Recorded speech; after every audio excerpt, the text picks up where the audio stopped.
Hey, welcome everybody to the Soapbox. This is the place where people who work and help in recovery can get on their soapbox and share what's really important to them. Today, my guest is Steve Knapp. He's an addiction recovery coach and co-host of the Through the Glass Recovery podcast. Steve, hello. Hello, Richard. How are you? I'm doing fine, Steve. Glad I want to thank you for coming on and spending a little time with me today. Yeah, I appreciate the invite. I'm happy to be Very here. good. We're going to take some time to get to know you and get to know all about you. See what your takes on recovery. Real quick, give me a little quick Cliff Notes view of Steve and tell us a little bit about you. Get us started. I am 41 years old, coming in on the ripe old age of 42 um, at the end of December. I am about 2 years, 8 months sober now from Okay. alcohol. I'm an addiction recovery coach, just like you said, for Through the Glass Recovery.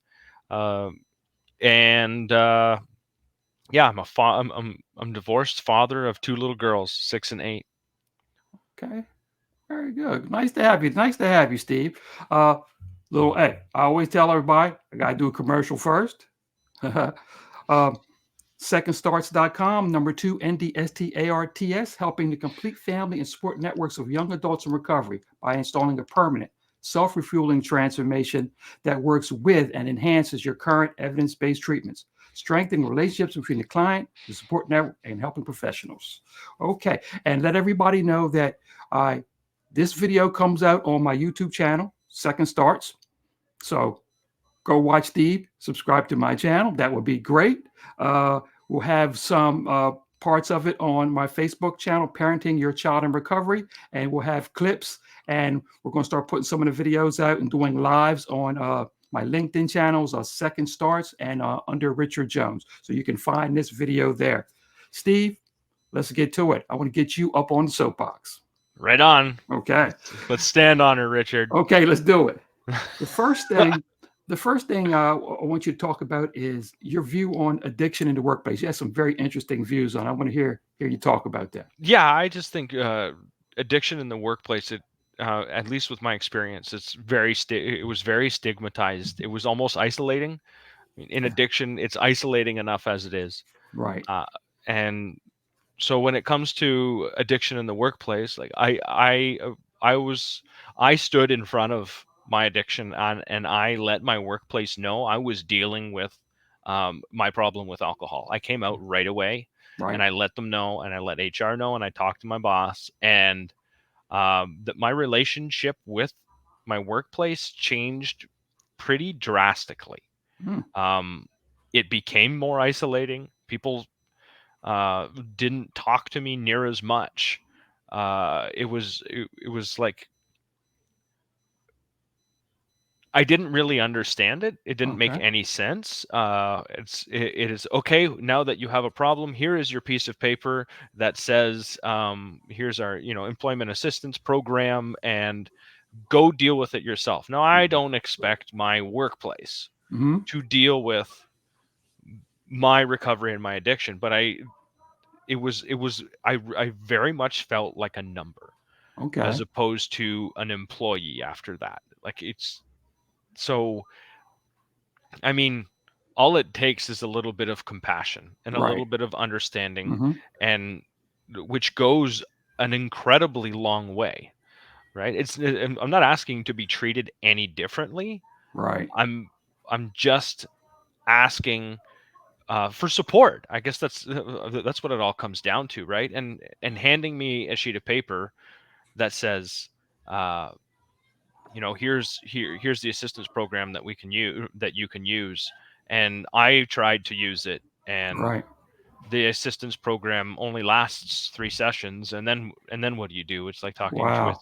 a therapist 3 times, and in hopes that you come out of that with the tools that you can go ahead and use. It's some sheets of paper and stuff like that, and here's your laundry list of tools, and it doesn't really come with a whole hell of a lot of support. And Okay.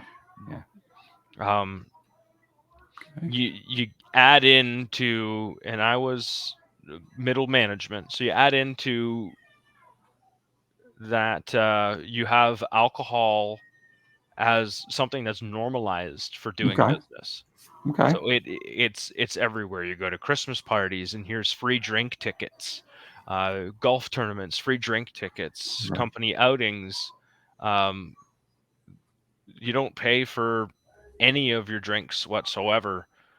And I mean, not only is alcohol just like alcohol's bad for you, it also reduces performance. Exactly. And So I'm amazed that, like you said, normalized. It's almost amazing in this day and age. My conversation with someone a while ago was the fact that they're reading out of what they call the big book. And I said, guys, a lot of this stuff is literally from 100 years ago. mhm. Okay. Look how far we've gotten, but look how far we haven't gotten now. Look how far we made it, but at the same time, it's 100 years. Look at where we're at, and a lot of things are really not that advanced in certain places. More, you'd think they'd be more advanced as far as help goes. Especially when it comes to the workplace, because Yes, that affects the bottom line. right. Like I'm I wasn't a very good employee when I was in active addiction. I got worse and worse as an employee as things continued on. I worked my butt off to stay there and continue showing up to work, and I didn't miss any days. I missed one day, and that was the day I decided to get sober. After that, I didn't miss any days unless I was actually sick, but it wasn't related to um, any consumption issues. Like I was a better employee afterwards. Well, in your recovery coaching, did Yeah, that come up a lot? The work, your how to deal in the workplace. it hasn't come up a whole lot yet. We're also just getting started. Okay. So, I'm looking forward to actually speaking with people that are middle management or working in the workplace and dealing with those sort of issues and actually being a support system Okay. and helping them develop a support system Okay. around them that's not associated with the workplace. And even um, one of the things that I feel like is probably on my horizon at some point is speaking at workplaces Okay. about addiction and about how it affects, even though we know that it affects us in the Mhm. workplace. I mean, if you Right. look at the statistics, like we're at 1 in 7 now, I think, Okay. of somebody in some like in I think in the US. I'm in Canada, but so I don't think they're going to be that far off. But 1 in 7 people with a substance use disorder. And he's significant. That It's that is, if you have a workplace that has 100 people in it, what does that equal? right. And it's basically ignored or shunned or treated differently. I think it's slowly starting to work its way in because culturally we're getting more aware of the effects of alcohol and on human performance and on cognitive ability and all the rest. Okay. Well, and that brings me to another one of your soapbox issues. How it is actually just so misunderstood. How addiction is misunderstood, not just in the workplace but everywhere, as far as helping and treating addiction. How it's misunderstood. I You mean, know. it's a physical problem, but it's a mental thing, right? Right. It's all about once I've figured out once I stopped drinking, um the rest of it was a head game, and that's where the support comes in. And it's not about you know whether I had alcohol around me or anything like that, but it is so supported. Okay. Yes. uh the other side of it, the consumption of it, like it's still treated like fun. Oh, um it is. right. And it's just it is it's a and I think the misunderstanding is just because we don't understand it, we fear it. Right. um it's no different than if an employee had cancer, except for you have a better idea of how to deal with that because it's a physical ailment, not a mental health ailment. And when we start getting into mental health ailments or things of that nature, the water starts to Mhm. get a little muddy. Right. No and doubt. and our interpersonal skills uh, are way more required, and so is leadership. Exactly. Exactly.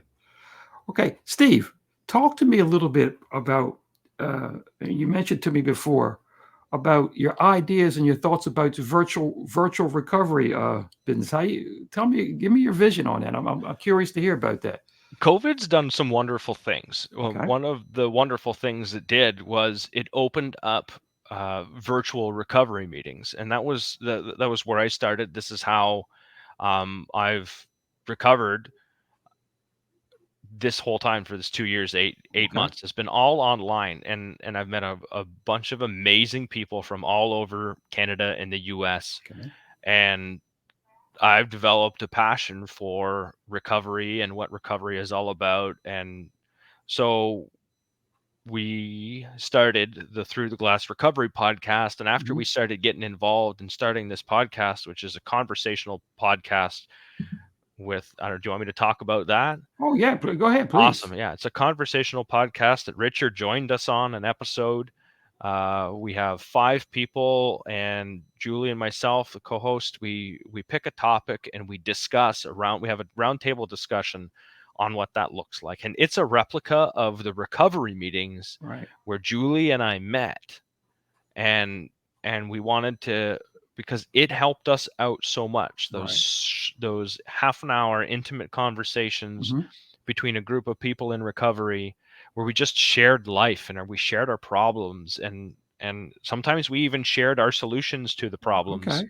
And that's where my growth skyrocketed. That's where my emotional health skyrocketed. That's where I found connection, and that's where I found my people. Okay. And we wanted to share that with everyone. And I want to say that I was privileged to be on the show with you. And if you haven't listened to the podcast, you're making an error. Hope you correct that error soon. It's very powerful, very powerful. Even if you go into it thinking that you know something, you can never get the kind of knowledge you get from people speaking freely. That's real knowledge about what's going on, and it's educational for anybody, whether you come from it from the practitioner side or you're getting yourself healed. Either way, it was very powerful experience for me. I got to be honest with you.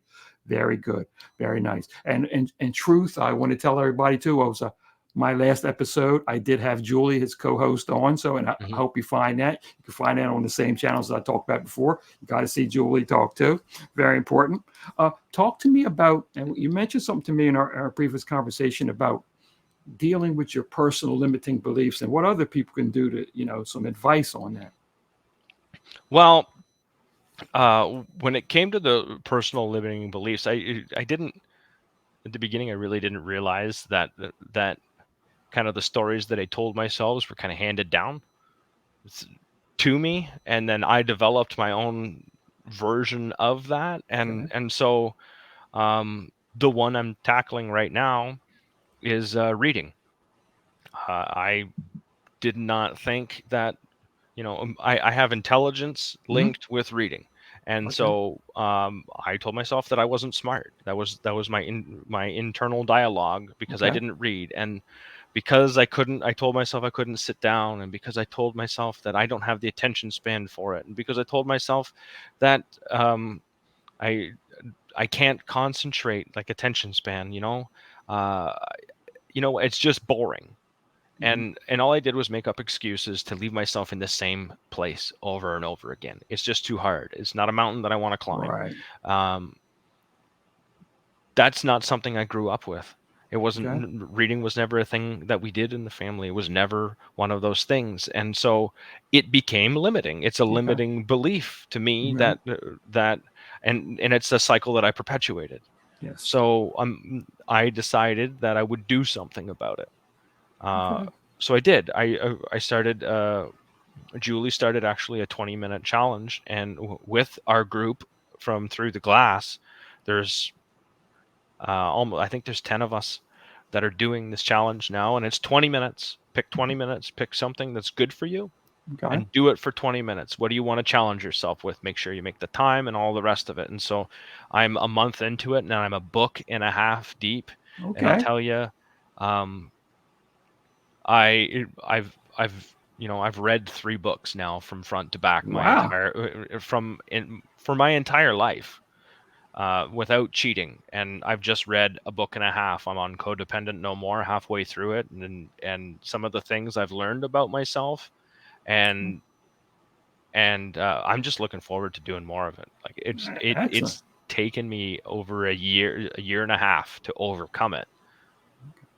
All right. And I wanted to say that I wanted to ask you about that. I wanted to throw my little two cents in and say that I personally believe, and I don't know how many people jump on it with me or not, but I believe that the whole essence of recovery is dealing with a limiting belief, Absolutely. because you are either tricked, bamboozled, swindled, learned, however you want to put it, into Mhm. thinking that you don't deserve Yeah. the health, the awareness, and everything that goes with being I'm not good totally. enough. Yeah, exactly. Yeah.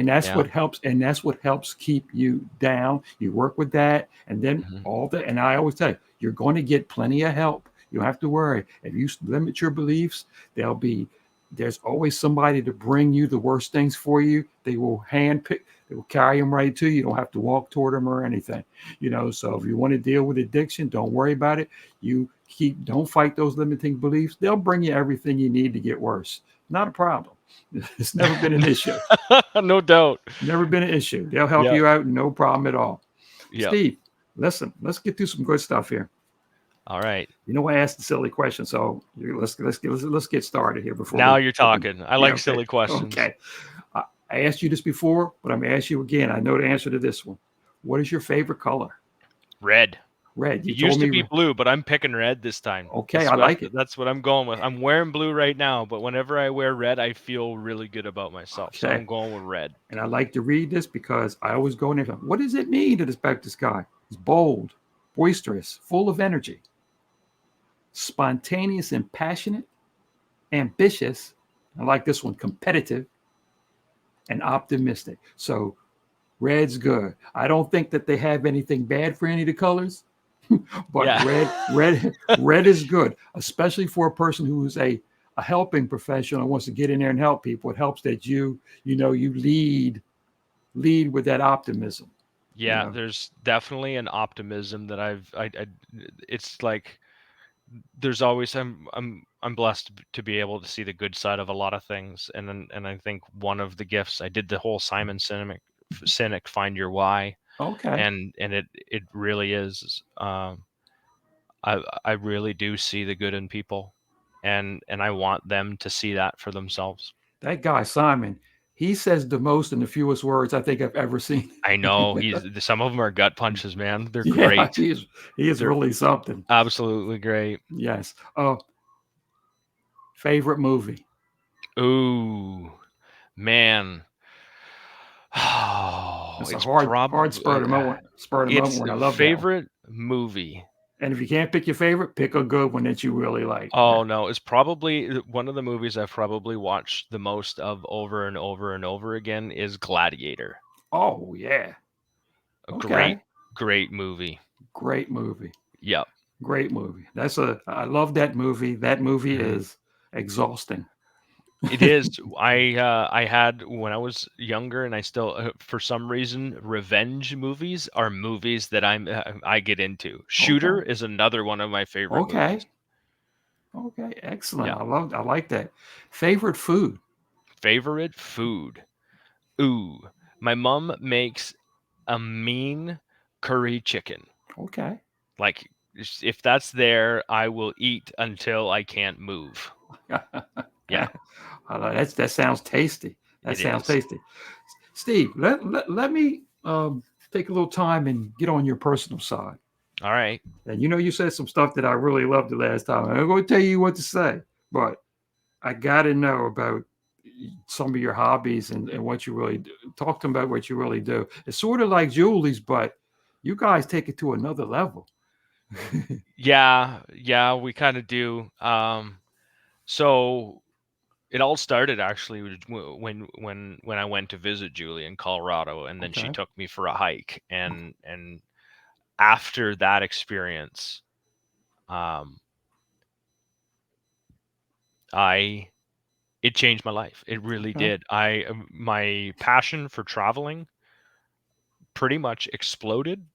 Okay. I turned the back of my Dodge Ram into I bought just a topper on the back, a raised topper to put on the back, and I've got pull-out storage. I've got a bed in there. Okay. Like it is a traveling little hotel. Ooh, It's nothing special, but it's absolutely amazing all at the same time. I have driven from this basically St. Thomas, Ontario, Canada, uh, to Colorado like 6 times there and back. Like that's there and back. I've been to Glacier. This past summer, I went to Glacier National Park. I just packed up my truck and left. Like 2 hours, I can be gone and start wow. driving anywhere. It's a little home on wheels now, and I spent 6 weeks on the road. I took my girls for a trip too. And I hiked Glacier National Park. I went to Yellowstone. I went to the Badlands in South Wow. Dakota. I went to Grand Tetons. I went all the way down the range to almost southern Colorado. Uh, and I just lived out of my truck. Everybody, everybody's envious of that. We're all envious of that. Everybody says, "Boy, I wish I could just," and you can, but you got to get your mind right and let yourself create that freedom. And and then I've taken the girls down to North Carolina, and I've since also I went out east all the way to New Hampshire, and then drove up the coast through Maine all the way to PEI, and back through northern Maine and Vermont and New York State through I don't know. I've I'm getting to see the U.S. Even though I'm Canadian. I've it's there's so many gorgeous things to see, and I have I don't mind driving at all. So I can pack up and go for 12, 16 hours and be good to go and find a parking spot or a free campsite. They're all over the place. Right. And I've been to some really gorgeous places in like backwoods Tennessee and Kentucky with free campgrounds. And let me tell you, I would have never gone or been there or been able to experience any of this if it wasn't for this journey that I've began to embark on. And Right. I feel really, really blessed. And every time I talk about this, my heart just fills up because I feel like packing up and going somewhere because it's just that fun. Steve, tell me something Yeah. off the top of your head. hmm Any anything or anybody really lead in influencing you in this journey, especially working and helping people with addiction? Anything particular really influence you to move toward that area, not just be in recovery, but to help in recovery?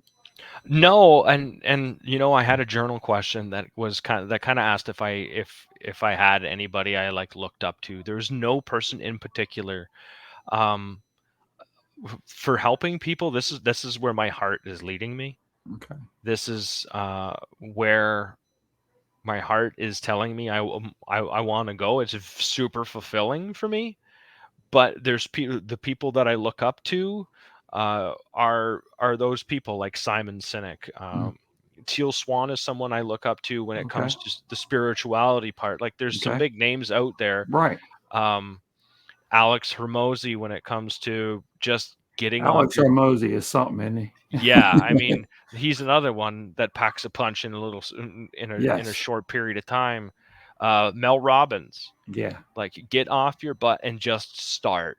Just start. So um all of them have had an influence on me. Uh Chris Williamson, I there's some people that just they say the words the right way that Right. hit in that soft spot Mhm. where you're like, "Ooh, Exactly. all right. You have my attention. I need to do something about this." And so I feel like I'm just getting started. Good. I'm Excellent. super excited for where all of this is going to take me. Very good. Steve, um, mainly what I do is help the parents working with young adults and recovery. Hmm. Any words of wisdom or anything you could say to them as far as giving them I don't want to use the word hope, but I'm gonna use the word hope. Yeah. Yeah. There's a way out. And if I'm going to talk from my own experience, listen. Mhm. Learn to listen. You Okay. might not like what you hear. Right. That's okay. Okay. Feeling, granting someone the feeling of being heard is a gift, especially when you're young. Very good. Steve, I want to thank you for spending time with me on the soapbox. Thank you. Uh, uh, Continued good luck in everything you do. And if everything works out well for me, I get a chance to be on that journey with you and Julie sometime and do some things together. We're all in the same boat. So again, I want to thank you so much for coming with me on the soapbox. Thank you so much for having me, Richard. I would be glad to join you in any part that we can help out with one way or another. Very good. Okay, everyone. Till next time on the soapbox. Thank you. Thank you.